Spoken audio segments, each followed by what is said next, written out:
की बात आप लोग पूछ रहे हैं। कौन सा नरेंद्र मोदी? भारत में कोई नरेंद्र मोदी नहीं है।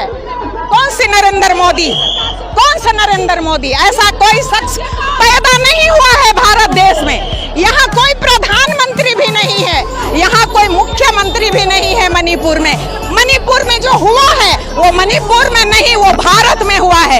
आदिवासी महिलाओं के साथ नहीं, वो भारत की महिलाओं के साथ हुआ है। ये कौन आदिवासी, कौन बिना आदिवासी? ये महिलाओं के साथ हुआ है, हर एक माँ के साथ हुआ है, हर एक बहन के साथ हुआ है, हर एक दीदी के साथ हुआ है, हर एक बेटी के साथ हुआ है। There is no Narendra Modi, there is no Bhajpa sarkar, there is no Bhajpa सरकार। लोगों के हाथों पे तख्तियां हैं, उस पे लिखा हुआ है आरएसएस को बैन करो, क्या कहना चाहेंगे? किसको बैन करो? आप लोगों के हाथों पे तख्तियां हैं, उस पे लिखा हुआ है आरएसएस आतंकवादी संगठन है, वो आतंकवादी प्रूफ है।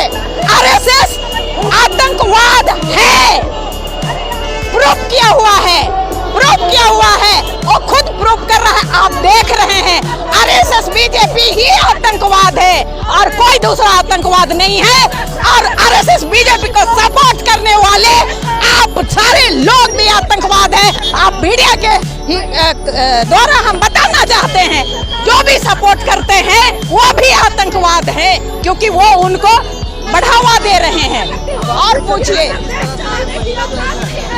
सबसे पहले तो आपके चैनल के माध्यम से भाजपा के द्वारा शासित केंद्र सरकार को मैं खुली तौर पे कहना चाहता हूं कि आप आदिवासी विरोधी हैं, आप राष्ट्र विरोधी हैं, आप देश विरोधी हैं।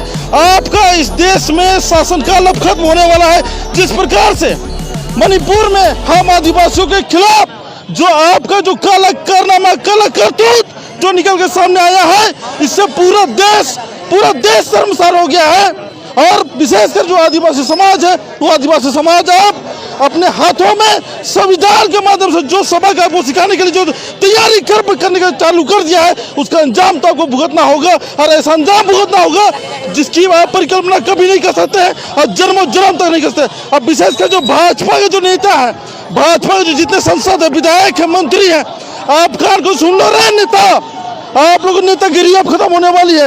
आपकी नेतागिरी आप हाशिए पर नहीं ला दिया ये युवा, तो ये फिर इस धरती का इस बेटा नहीं।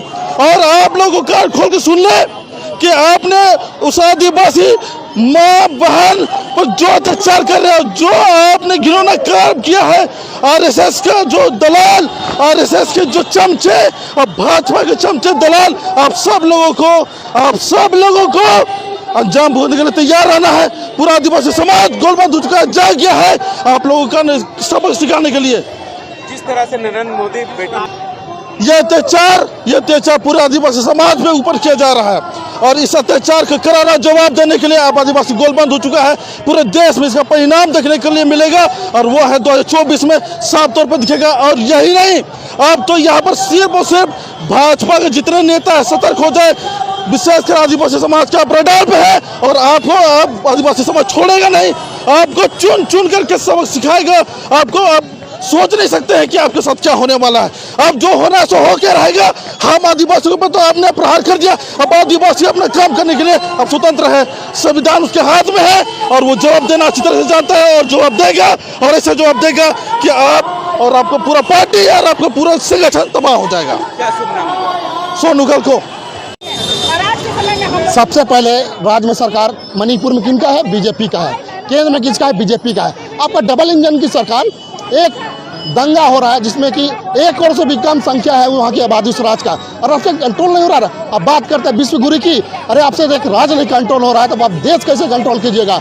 इस सरकार को, जहाँ मणिपुर की जो सरकार है, उन्हें तुरंत इस्तीफा दे देना चाहिए। इसलिए ये आपसे 2 महीने से ज़्यादा हो चुका है। आपको वहाँ पर जो भी दंगाएं हो रही है, मारपीट हो रहा है, आगजनी हो रहा है, महिलाओं के साथ रेप बलात्कार करके बीच सड़क पर घुमाया जा रहा है और आपका इस तरह का घटना रुक नहीं रहा है तो इस्तीफा देना चाहिए। और मैं मांग करना चाहता हूँ कि अगर राष्ट्रपति से, जो कि आदिवासी होने के नाते आदिवासी का विचार और विमर्श भी नहीं मिल रहा है और आदिवासी पर अत्याचार होने के वजह से मध्य प्रदेश में भी देखा होगा एक आदिवासी को पेशाब कर दिया रहा है, मणिपुर महिला को रेप बलात्कार करके लंगे घुमाया जा रहा है और राष्ट्रपति होगा आदिवासी मुंह से जवाब नहीं निकल रहा है। तो ऐसे आप पद से भी इस्तीफा देना चाहिए। और मैं मांग करना चाहता हूँ कि आप पद में रहना चाहते हैं तो मणिपुर में राज प्रशासन लागू करें। समय नहीं मिलता है। मैं मीडिया बंद को कहना चाहता हूँ, आप एक आंख में सुरमा एक आंख में काजल नहीं करें। आप समाज का आईना है, आप हर मुद्दा को हर समस्या को दिखाने का काम करें। सबसे पहले मैं कहना चाहता हूँ कि देश में आदिवासी और दलित को ये लोग चाहता है पूरा खत्म कर देने के लिए। तो हम लोग संवैधानिक तौर पे लड़ाई लड़ रहे हैं, हमारा हक अधिकार है, संविधान के तहत जीना चाहते हैं। आज मैं कहना चाहता हूँ कि देश में यूसीसी जो लागू करना चाहता है, क्यों? अरे जो हमारा देश हमारा राज्य, हम लोग छोटा नागपुर का सरकारी नियम रहते हैं, यहाँ का नियम कानून सांस्कृतिक भौगोलिक सब कुछ अलग है। अगर वो एक समान एक कानून करेगा तो हमारा संस्कृति तो मिट जाएगा। और दलित समाज और आदिवासी समाज हम लोग प्रकृति का पूजक है, झारखंड के धरोहर का पूजक है, गंगा जमुना पहाड़ पर्वत का पूजक है। हम लोगों को बाबा साहब जो संविधान में हक और अधिकार दिया है, हम उसको मानते हैं और देश संविधान से चलेगी और न किसी और से चलेगी। मोदी जी तो कहते हैं या मेरे आप आदिवासी बना के सिर्फ लिलीपॉप दिए हुए हैं। आप यदि नहीं आदिवासी का आपको दिल में दर्द है, मणिपुर का घटना 3 महीना हो गई, आपने उसमें जांच क्यों नहीं बैठाया? समय रहते अगर वहाँ पे जांच एजेंसी चला जाता, गृह विभाग से वहाँ पुलिस फोर्स जो गुनहगार था उसको पकड़ कर जेल में डाल देता, इतना बड़ा घटना नहीं करता।